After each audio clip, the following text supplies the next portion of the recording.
पड़े ना। चलिए, अथानुमान परिच्छेद। अब अनुमान परिच्छेद, अनुमान खंड का निरूपण किया जाता है। तो अनुमान खंड के यहाँ पे टीका में दे दिए कि प्रत्यक्ष खंड का पहले निरूपण क्यों किया गया? क्योंकि सर्ववादी, बहुवादी नहीं, सर्ववादी। बहुवादी तो अनुमान को कहो, प्रत्यक्ष को क्या कहना? सर्ववादी सम्मत है। देख लो टीका में दे दिए, एवं सर्ववादी सम्मतम ज्येष्ठम प्रत्यक्षम प्रमाणम प्रथमम निरूप्य। सभी वादियों, चारवाक भी मानता है प्रत्यक्ष प्रमाण को। चारवाक कौन कौन से प्रमाण को मानता है आप बताओ? चारवाक कौन कौन से प्रमाण को मानता है? केवल प्रत्यक्ष। ये नहीं प्रत्यक्ष को मानता है, प्रत्यक्ष तो सब लोग मानते हैं केवल प्रत्यक्ष को मानता है। हाँ ठीक है, सही है, इनका तात्पर्य इनका ठीक था। भले शब्दावली केवल नहीं बोले, लेकिन तात्पर्य भाव भंगिमा से मालूम पड़ा सही बोल रहे हैं। एवं सर्ववादी सम्मतम ज्येष्ठम प्रत्यक्ष प्रमाणम प्रथमम निरूप्य। चलो आप भी बता दो, वैशेषिक कितने मानता है? वैशेषिक कितने मानता है प्रमाण? हाँ आप बताइए। वैशेषिक अंधेरे में हो दो ही मानता है, प्रत्यक्ष और अनुमान। नैयायिक 4 मानता है। ऐसे नैयायिक 16 पदार्थ मानता है, वैशेषिक लोग 7 मानते हैं। तो 16 का 7 में अंतर्भाव कर लो और 2 का 4 में अंतर्भाव कर लो। इसलिए प्रमाण और नैयायिकों वाला ले लेते हैं और 7 में वाला वैशेषिक का है। इसलिए तर्क संग्रह मिला जुला, मिली भगत है ना, मिली जुली सरकार, दोनों मिला करके वो तर्क संग्रह बना हुआ है। तो सर्ववादी सम्मत है और ज्येष्ठ भी है। कौन? प्रत्यक्ष प्रमाण। अनुमान आदि से पहले प्रत्यक्ष चाहिए। अनुमान आदि के लिए प्रत्यक्ष कैसे चाहिए? पहले पक्ष धर्मता ज्ञान होगा। पक्ष धर्मता क्या है?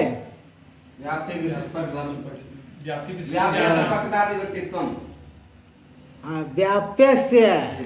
जोर से बोलते तो, लेकिन गलत बोल रहे हो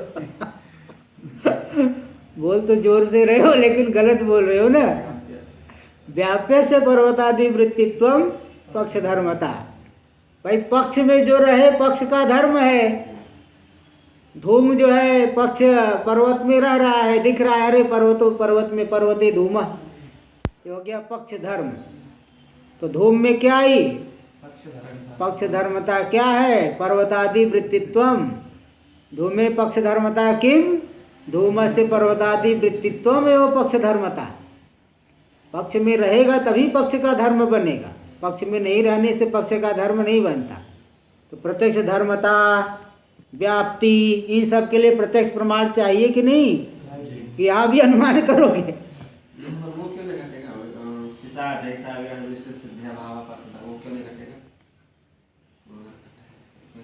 हाँ वो भी एक मत है, वो भी ले सकते हो।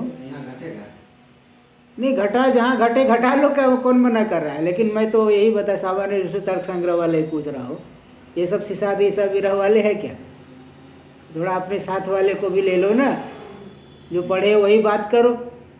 अगर ये थोड़ा सा कुछ दूसरी भाषा में बात करने लगूँ तो फिर कोई बैठे। अरे वो छोड़ो, तर्क संग्रह का भाई और लोग भी बैठे हैं ना। अब ज़्यादा वैसे पूछने लगो तो भी नहीं बता पाओगे फिर। हाँ भाई, तो बाकी 3 लोग भी बैठे, इनको नहीं पता है ना, ये थोड़ी अभी मुक्तावली पढ़े हैं। तो जो तर्क संग्रह वाली बात है वो इसी को लेके बताओ, वही तो ठीक से नहीं बता पा रहे हो। सिसाद ईसा विरह पे चले गए चलो देखो भाई, वो लोग भी ये पढ़ ले, फिर इनसे बात किया जाए। अभी तो नहीं पढ़े है ना तीनों। अथानुमानन निरूप्यते, तो ये बता रहा सर्ववादी सम्मत और ज्येष्ठ प्रमाण है प्रत्यक्ष प्रमाण, उसका सबसे पहले निरूपण कर दिया गया। अब इसके बाद बाकी ने 5 प्रमाण और मानते हैं, तो पहले अनुमान का ही क्यों निरूपण हो रहा है? अब यहाँ है बहुवादी सम्मतत्व। देखो प्रथम निरूप्य बहुवादी सम्मतत्व। बहुत से वादी लोग अनुमान को मानते हैं, है ना। चारवाक को छोड़ करके और लोग अनुमान को मानते ही हैं। इसलिए इसके बाद अनुमान प्रमाण वैशेषिक भी मानता है, तो बहुवादी सम्मत है। इसलिए इसके बाद अनुमान का निरूपण कर रहे हैं। देखिए पहले मूल में, अथानुमानम निरूप्यते, प्रत्यक्ष निरूपणानंतरम अनुमानम निरूप्यते। अनुमान यानी अनुमितिकरण, अनुमीयते अनेन इति अनुमानम, अनुमिति का जो करण है, अनुमितिकरणम अनुमानम, है ना। निरूपण, निरूपण का क्या मतलब है? निरूपण क्या? हाँ, ज्ञानानुकूलो व्यापार, प्रतिपत्ति अनुकूलो व्यापार, ज्ञानानुकूलो व्यापार, ज्ञान के अनुकूल व्यापार शब्द प्रयोग, ये निरूपण कहा जाता है। अनुमितिकरणम अनुमानम, अनुमिति जो प्रमा है उसका जो करण बने उसे कहते हैं अनुमान प्रमाण। अनुमिति किसे कहते हैं? तर्क संग्रह में पढ़े, यहाँ तो नहीं आया, अनुमिति यहाँ बताना पड़ेगा। तो अनुमिति देखो, अनुमितिश्च व्याप्ति ज्ञानत्वेन व्याप्ति ज्ञानजन्या, व्याप्ति ज्ञानत्वेन जो व्याप्ति ज्ञान से जन्य है, यानी नैयायिक भी सभी मानते व्याप्ति ज्ञान से तो जन्य है, किंतु व्याप्ति ज्ञान से जन्य तो व्याप्ति ज्ञान का, व्याप्ति का स्मरण भी तो व्याप्ति ज्ञान से जन्य है कि नहीं? व्याप्ति का स्मरण व्याप्ति ज्ञान से जन्य है कि नहीं है? कैसे बता सकते हैं? बोलो। तो पहले ज्ञान होगा, फिर संस्कार होगा, फिर संस्कार से जो है तो व्याप्ति को पहले अनुभव किए, फिर उसका संस्कार पड़ा, फिर आगे जो है वही संस्कार उद्बुद्ध हो करके हमको स्मरण होगा। तो व्याप्ति का स्मरण व्याप्ति ज्ञान से जन्य नहीं हुआ, व्याप्ति का स्मरण व्याप्ति ज्ञान से जन्य हुआ, किंतु वह व्याप्ति ज्ञानत्वेन व्याप्ति ज्ञान से जन्य नहीं हुआ है। मतलब क्या है कि जो कभी भी स्मरण के प्रति विषय, स्मरण के प्रति विषय का ज्ञान है ना, तो इस जो विषय है वो विषयत्वेन, ये जो है नहीं, समान प्रकारक अनुभवत्वेन कारण बनता है। जिस विषय का स्मरण हो रहा है उस विषय का यदि अनुभव हुआ है तो आपको स्मरण होगा, ठीक है। और अनुभव नहीं हुआ है तो कभी स्मरण हो नहीं सकता।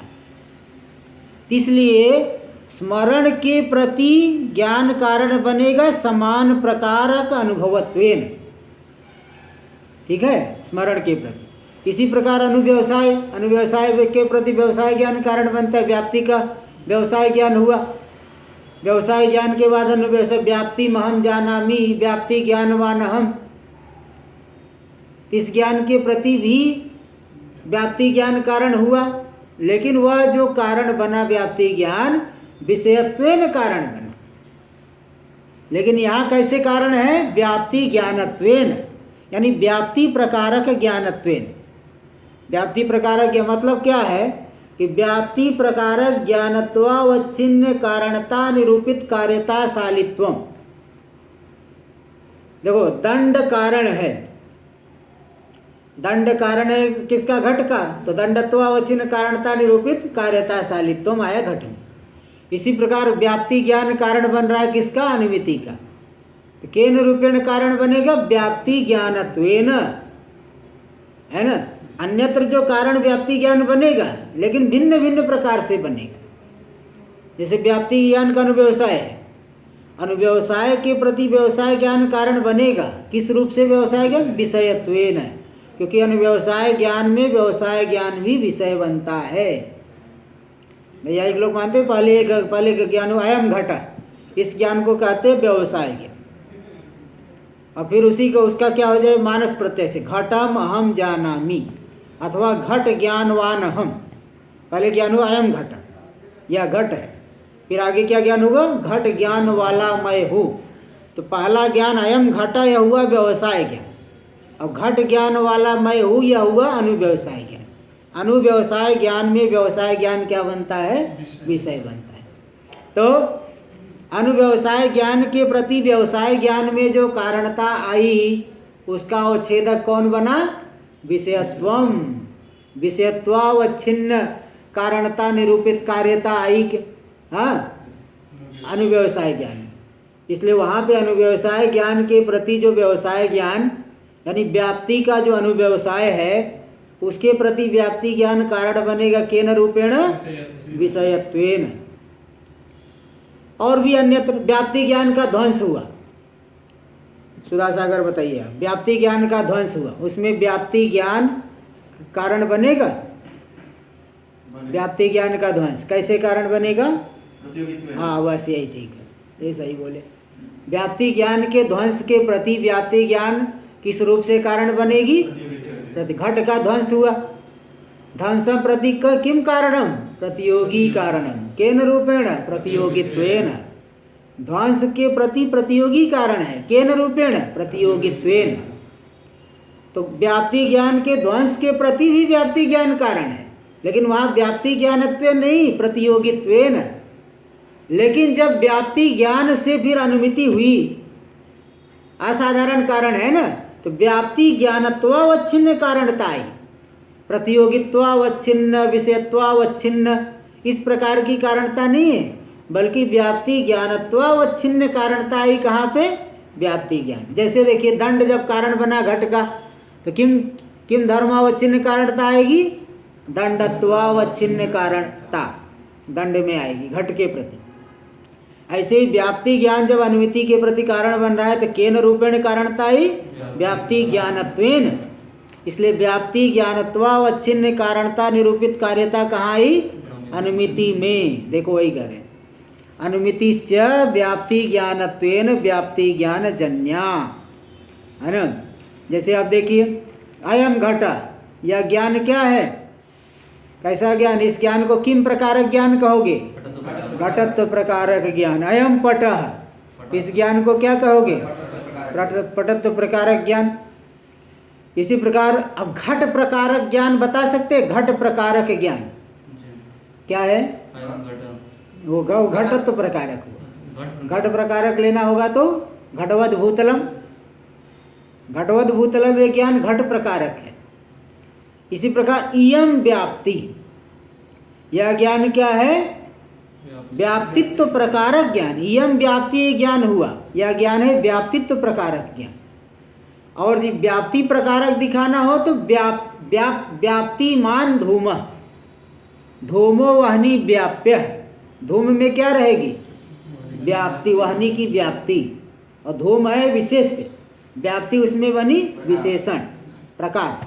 इसलिए वो धूमो वहनी व्याप्य है। यह जो ज्ञान हुआ किम प्रकारक ज्ञान हुआ?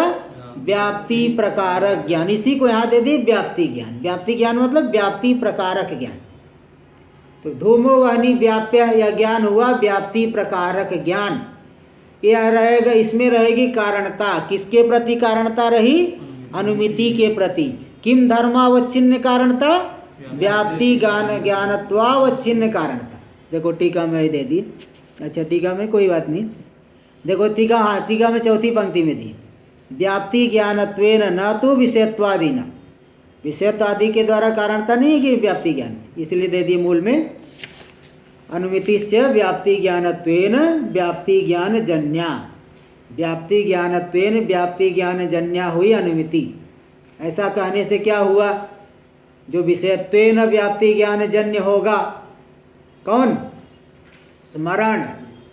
प्रतियोगित्वेन व्याप्ति ज्ञान जन्य, व्याप्ति ज्ञान का ध्वंस, और व्याप्ति का फिर स्मरण है, उसके प्रति भी व्याप्ति ज्ञान कारण बनेगा। केन रूपेण?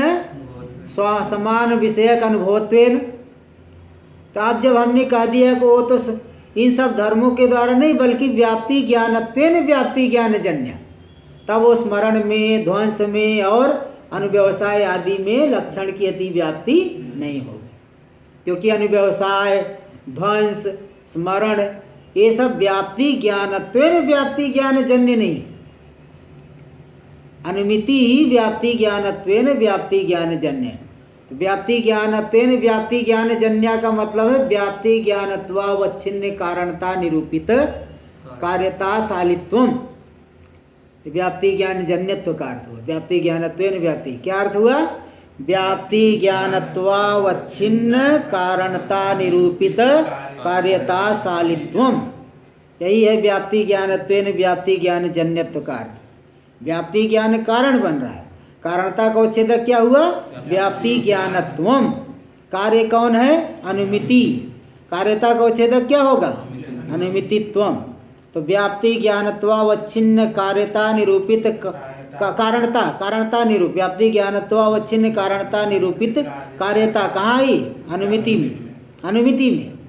व्याप्ति ज्ञानत्वावच्छिन्न कारणता कहाँ रही?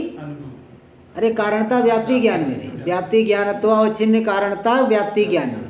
तन निरूपित कार्यता कहाँ रही? अनुमिति में। उस कार्यताशाली कौन हुआ? अनुमिति। बस अनुमिति, कार्यताशाली अनुमिति हो गया। इस तरह से ये लक्षण हुआ अनुमिति का। पढ़ाई लगाने में शुरुआत में कठिन होती है। मुझे भी पहली बार पढ़ा था तो बहुत समय तक समझ में ही नहीं आया, लेकिन बहुत बाद में फिर महाराज जी का भी सुना तो फिर काफ़ी जो है क्लियर हुआ। तो मतलब पहली बार ऐसा जल्दी भले न समझ में आए, लेकिन समझने वाले समझ लेते, जिनका तर्क संग्रह तैयार है वो समझ लेता है। जो नहीं, जिनका तैयार ही नहीं है तर्क संग्रह, वो नहीं जल्दी समझ पाता। देखो, इसलिए व्याप्ति ज्ञानानुव्यवसाय आदेश तत्वेन तज्जन्यत्वा भावात्। हाँ जी राजू भाई बोलिए। हाँ, तो व्याप्ति ज्ञान का पर्यायवाची हो गया संबंध। क्या कह रहे? व्याप्ति ज्ञान का पर्यायवाची शब्द हो गया संबंध। व्याप्ति मतलब संबंध। व्याप्ति तो एक संबंध ही है, ठीक है। व्याप्य व्यापक का संबंध को कहते हैं व्याप्ति। मतलब क्या है कि धूम में वहनी की व्याप्ति है, तो मतलब एक प्रकार का संबंध ही हुआ वो। व्याप्ति एक प्रकार का संबंध ही है। तो इसलिए देखिए बता रहे, लेकिन हर जगह संबंध यही संबंध नहीं रहता। जैसे भूतल में घट का संबंध, वो व्याप्ति संबंध नहीं है, वो बल्कि संयोग संबंध है। ये तो व्याप्य व्यापक में जो संबंध है उसको कहते व्याप्ति। इस तरह से वो व्याप्ति का अर्थ तो आप लोग पढ़ चुके हैं कि साध्याभाववद आवृत्तित्वम, अथवा सिद्धांत लक्षण लेंगे तो व्यापक सामानाधिकरण्य। व्यापक वाहनी, उसका सामानाधिकरण्य कहाँ आया? धूम में। यही है व्याप्ति। सिद्धांत लक्षण ये रहता है, उसी का लंबा थोड़ा व्याख्यान हो जाता है। देखो देखिए, व्याप्ति ज्ञानानुव्यवसाय आदेश तत्वेन तज्जन्यत्वा भावात्। व्याप्ति ज्ञान का जो अनुव्यवसाय है, आदि से स्मरण, आदि से जो ध्वंस भी ले लेना, इन सब के प्रति व्याप्ति ज्ञान तत्वेन कारण नहीं है। तत्वेन नहीं, व्याप्ति ज्ञानत्वेन कारण नहीं है। इसलिए उन सब में व्याप्ति ज्ञान के अनुव्यवसाय, स्मरण और ध्वंस आदि में व्याप्ति ज्ञानत्वेन तज्जन्यत्वा भावात्। व्याप्ति ज्ञान जन्यत्व नहीं आया।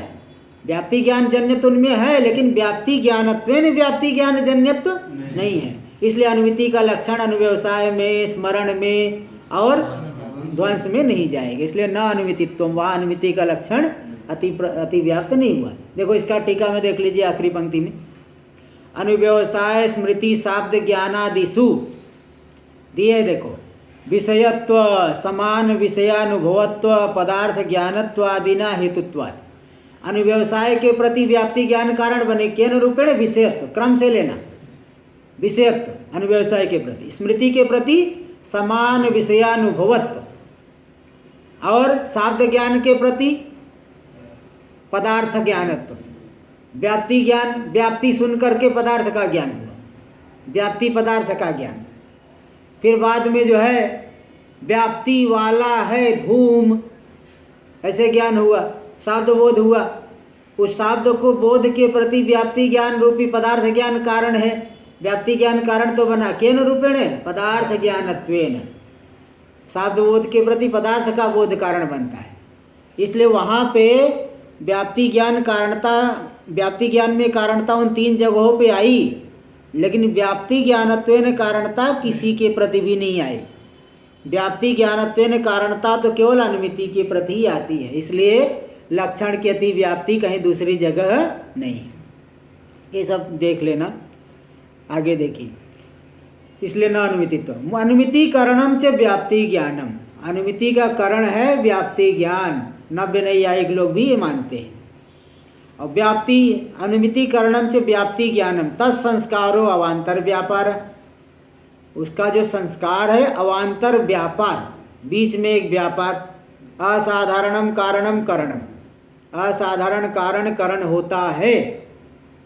तो मतलब अथवा ये कहते हैं कि व्यापारवद असाधारणम कारणम करणम, व्यापार वाला जो असाधारण कारण है उसे करण कहते हैं।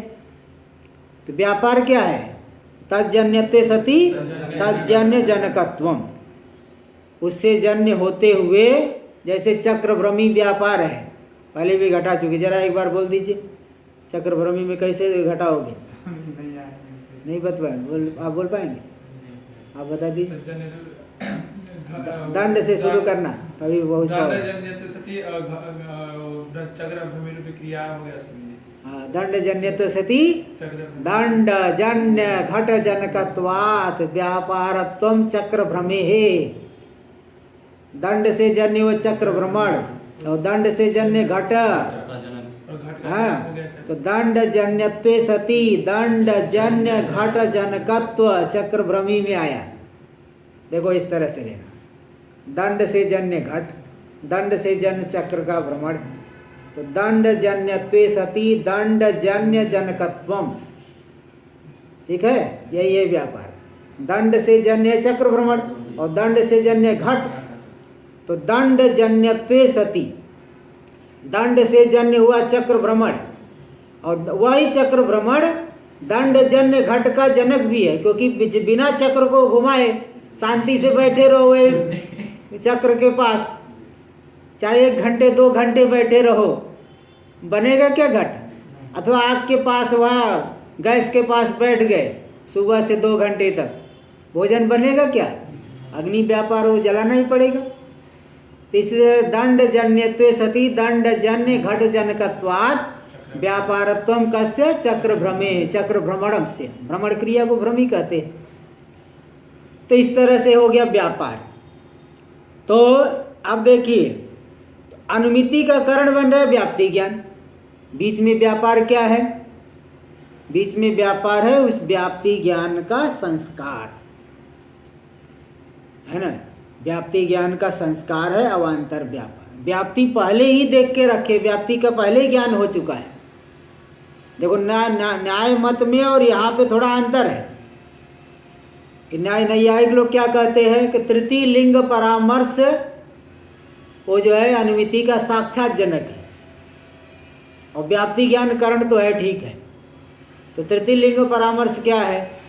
वो लोग क्या कहते हैं, व्याप्ति जब पहली बार हमने ग्रहण किया, कहाँ पे ग्रहण किया? महानस में। ये प्रथम ज्ञान हुआ लिंग का, परामर्श नहीं ज्ञान। और दूसरा ज्ञान लिंग का ज्ञान कहाँ हुआ? पर्वत में धूम को देखा, ते जो लिंग का ज्ञान हुआ ये द्वितीय लिंग ज्ञान हुआ। फिर अब उसी धूम ज्ञान को व्याप्ति से विशिष्ट कर दिया, वनी व्याप्य धूमवान अयम पर्वतः। ये जो ज्ञान हुआ लिंग परामर्श, तृतीय लिंग परामर्श कहते हैं। यही जो है अनुमिति का साक्षात जनक है। तो बीच में व्याप्ति का धूम को देख करके व्याप्ति का जो स्मरण आएगा ना, स्मरण आकर के फिर उसको व्याप्ति विशिष्ट करेगा पक्षधर्मता ज्ञान को। तो जो व्याप्ति का स्मरण हुआ बीच में, वही हो गया करण। धूम को देखा पर्वत में, धूम को देख करके जो व्याप्ति का स्मरण हुआ ये करण। लेकिन वेदांती क्या मानते हैं कि पर्वत में धूम को देखा, व्याप्ति तो पहले ग्रहण करके रखा है, व्याप्ति का संस्कार पड़ा हुआ है, और पर्वत में धूम को देख करके वो संस्कार उद्बुद्ध हो करके सीधे अनुमिति होगा, व्याप्ति का स्मरण नहीं है ना। व्याप्ति का ज्ञान पहले हो चुका है, यहाँ धूम को देखा, व्याप्ति का संस्कार उद्बुद्ध हो करके सीधे अनुमिति होगी। इसलिए व्याप्ति का संस्कार अवान्तर व्यापार, और व्याप्ति का जो पहले से ज्ञान है वह है करण। हाँ, यानी दोबारा व्याप्ति का स्मरण को मानने की आवश्यकता नहीं है। सीधे धूम को देखा, व्याप्ति का संस्कार उद्बुद्ध हुआ, सीधे अनुमिति हुई, व्याप्ति का बीच में स्मरण नहीं। अनुमिति करणम च व्याप्ति ज्ञानम तत्संस्कारो अवान्तर व्यापार। उस व्याप्ति का, व्याप्ति विषयक जो संस्कार है वह हो गया अवान्तर। कोई भी वस्तु का अनुभव होता है तो उसका संस्कार पड़ जाता है। तो व्याप्ति का पहले अनुभव किया, उसका संस्कार पड़ गया। न तो तृतीय लिंग परामर्शो अनुमितो करण, तृतीय लिंग परामर्श अनुमिति का करण नहीं है, क्योंकि धूम को देख करके फिर व्याप्ति का स्मरण आया, फिर आगे हुआ, इतना विलंब नहीं होता है। हाँ, इतना विलंब होता है कि धूम को देखा स्मरण ऐसे करके, हाँ धूम का जो है मैंने पहले वहाँ व्याप्ति ग्रहण किया था, ऐसे इतना समय लगता है क्या? देखा बस तुरंत अनुमिति होती है। अपर्वतो वह्निमान, तो कहीं भी आग लगी है और थोड़ा बैठ के चिंतन करोगे क्या कि हाँ स्मरण आने दो थोड़ा सा, तब मालूम पड़ेगा कि धूम का वह्नि के साथ संबंध है। ये सब नहीं, देखते ही व्याप्ति के संस्कार उद्बुद्ध होकर के अनुमिति हो। अनुमिति की वाणी व्याप्य धूम, वाणी व्याप्य धूमवत्वाद पर्वतो वह्निमान, इस तरह सीधे अनुमिति होती। बीच में व्याप्ति का स्मरण आदि नहीं मानते। नैयायिक लोग मानते हैं लेकिन ये नहीं मानते। देखो इसका दे दिए है, आप थोड़ा टीका में देख लीजिए। तत्संस्कारा इति मिला, उसके आगे दिए हैं, नैयायिकों का दिखाए। अरे तत्संस्कार, हाँ 5वीं 6ठवां 6ठ 7म पंक्ति है। व्याप्ति ज्ञान संस्कार इत्यर्थ। ननु महानसादौ धूमादि ज्ञानम प्रत्यक्ष प्रथमम, महानस में पहले धूमादि का ज्ञान हुआ है ना, ततो पक्षे ततो द्वितीयम, धूमादि का ज्ञान हुआ, व्याप्ति का ग्रहण किया है। और पक्ष में जब धूम को देखा तो दूसरा ज्ञान हो गया लिंग का। और ततो व्याप्ति स्मृत्वा, अब पक्ष में जब धूम को देखा तो धूम की व्याप्ति पहले ग्रहण कर रखा है ना, उसको व्याप्ति को स्मरण करके पक्षे धूमादि परामर्शात्मकम तृतीयम, धूमादि का जो परामर्श वाणी व्याप्य धूम वानयम पर्वत, यही है तृतीय लिंग परामर्श। पहला ज्ञान हुआ तो पक्ष मानस में, दूसरा ज्ञान हुआ पक्ष में, अब व्याप्ति से विशिष्ट कर दिया तो तृतीय हो गया। इसी कहते लिंग परामर्श, तृतीय परामर्श। ततो वाण्यादि अनुमिति, इसके बाद वाणी आदि की अनुमिति होती। रीति तृतीय लिंग परामर्शात्मकम ज्ञानम अनुमिति करणम, जो तृतीय लिंग परामर्शात्मक ज्ञान है यही है अनुमिति का करण। इति वदंती नैयायिकाः, ऐसे नैयायिक लोग बोलते हैं। अतो भवद्भिरपि तथैव किमिति नाभ्युपगम्यते, आप लोग ही ऐसा क्यों नहीं मानते? इत्याशंका न तो, बोले ऐसा नहीं कह सकते। अतो पक्ष धर्म, हाँ अतो यानी व्याप्ति विशिष्ट पक्ष धर्मता ज्ञानम परामर्श तृतीय लिंग परामर्श कारण नहीं है, क्योंकि वो सब मानने में गौरव दोष है। वो सब मानने में गौरव, सीधे से जो है व्याप्ति का संस्कार उद्बुद्ध होकर के ही अनुमिति हो जाती। देखो आगे दे रहे, तस्य अनुमिति हेतुत्वा सिद्ध्या तत्करणत्व से दूर निरस्तत्वाद, जो तृतीय परामर्श अनुमिति का हेतुत्व ही इसमें सिद्ध नहीं है, असाधारण करणत्व होना ये तो दूर से निरस्त है। भाई देखिए, जो हर जगह कारण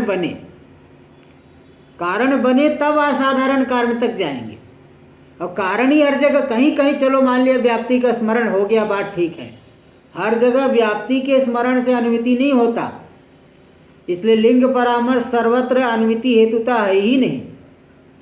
इसलिए जब उसमें हेतुता ही नहीं आए तो करणत्व तो असाधारण कारणम करण, जब कारण ही नहीं हुआ तो असाधारण कारण करण कैसे कहोगे? पहले कोई बोले ये अच्छा, ये जो है यहाँ रहते हैं, पहले रहे, फिर बाद में कहेंगे नहीं ये तो यहाँ के विशिष्ट हैं। अरे रहते ही नहीं तो विशिष्ट कहाँ से होंगे? अब कारण ही नहीं है तो फिर असाधारण कारण कहाँ से कहोगे? इसलिए कह रहे तस्य अनुमिति हेतुत्वा सिद्ध्या, वह अनुमिति का हेतु ही नहीं, हेतुत्व ही सिद्ध नहीं है, तत्कर्ण से दूर निरस्तत्वात्, अनुमिति करणत्व तो दूर से ही निरस्त हो गया। इसका भी टीका में थोड़ा दिए है, टीका में इसका भी देख लीजिए, थोड़ी स्पष्टता के लिए जरूरी है। ये टीका थोड़ी सरल भी है। पक्ष धर्मता ज्ञान द्वारा उद्बुद्धे संस्कारे, पक्ष धर्मता ज्ञान के द्वारा संस्कार उद्बुद्ध हो जाता है, ऐसा नहीं आई कहेगा। इसलिए व्याप्ति ज्ञान से अन्वय व्यतिरेकाभ्यम अनुमिति जनकत्वाभ्युपगमात्, व्याप्ति ज्ञान सत्वे अनुमिति सत्वम, व्याप्ति ज्ञानाभावे अनुमिति अनुमित्य भाव, इस तरह से अन्वय व्यतिरेक के द्वारा अनुमिति का जनकत्व माना गया है। अभ्युपगम से आवश्यकतया तदरहित से परामर्शस्य तद हेतुत्वा सिद्ध्या, तो जब व्याप्ति ज्ञान के उद्बुद्ध संस्कार उद्बुद्ध हो गया, उद्बुद्ध संस्कार के माध्यम से ही जब व्याप्ति ज्ञान में अनुमिति जनकत्व आ गया। अच्छा, यहाँ पे संस्कार जो है उस व्याप्ति ज्ञान का संस्कार अवान्तर व्यापार, संस्कार अवान्तर व्यापार हुआ। देखो अनुमिति का करण व्याप्ति ज्ञान, ये तो दिए हैं, ठीक है। संस्कार उद्बुद्ध होने से व्याप्ति ज्ञान से अन्वय व्यतिरेकाभ्याम, व्याप्ति ज्ञान में अन्वय व्यतिरेक के मतलब है कि संस्कार उद्बुद्ध होकर के व्याप्ति ज्ञान हो रहा है ऐसा तो नहीं कह रहे, क्योंकि पीछे क्या हुआ था ना, वो इसमें दिखाए थे परिमणि प्रभा में जो चल रहा था, तुम्हें संस्कार को कारण व्याप्ति ज्ञान को नहीं लिए थे, संस्कार को ही। इसलिए यहाँ बता रहा हूँ संस्कार को के माध्यम से, वो संस्कार के माध्यम से व्याप्ति ज्ञान बना कारण, लेकिन वो व्याप्ति ज्ञान व्याप्ति का स्मरण होता है ऐसा कुछ वो ऐसा नहीं मानते। तो इसलिए वहाँ पे तत्कारणस्यत्व से दूर निरस्त, टीका में दे दिए फिर इसका कि इसलिए तद हेतु तद रहित से परामर्श से, परामर्श में तो अन्वय व्यतिरेक के द्वारा अनुमिति जनकत्व तो नहीं है, इसलिए तद हेतुत्वा सिद्ध्या, उसमें हेतु तीन ही आया, तो तत्कारणत्व से दूर निरस्तत्व, अनुमिति का कारणत्व तो दूर से निरस्त हो गया, दूर से है ही नहीं, ये हुआ। चलो आगे कल कर देंगे, समय हो गया। ओम पूर्णमदः पूर्णमिदं पूर्णात् पूर्णमुदच्यते पूर्णस्य पूर्णमादाय पूर्णमेवावशिष्यते। ओम शांति शांति शांति। शंकरं शंकराचार्यं केशवं बादरायणं सूत्रभाष्य कृतौ वन्दे भगवन्तौ पुनः पुनः। ईश्वरो गुरुरात्मेति मूर्तिभेदविभागिने व्योमवद्व्याप्तदेहाय दक्षिणामूर्तये नमः। ओम शांति शांति शांति।